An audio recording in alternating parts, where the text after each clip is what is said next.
айтасыңдар, сендерге скляр не берді ма, енді қазақ тілін өшіріп тастасын, қазақ тілін болдырмасын деп. Неге сіздер, мен сіздерді шақырдым ғой, жол патрульдік полиция, мен сіздерге айттым, мінеки 18-ші автобус қайда қылмыс болған, а сіздер мені тоқтатып қойдыңыздар да, сіздер барлығын жасап жатсыздар, мен өшіріп тастағандай. Мені апарыңыздаршы.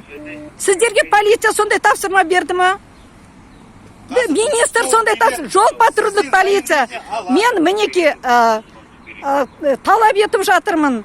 Мына бір қылмыс деген автобустың конечныйына барып, солар қазір видеорегистраторындағы видео жазбаны өшіріп тастамасын деп. А полиция, мінеки Кереку қаласының полициясы, ішкі істер департаментінің бастығы Скляр, олар мені айдалаға келіп түсіріп тастады дағы, өздері де солай тұр.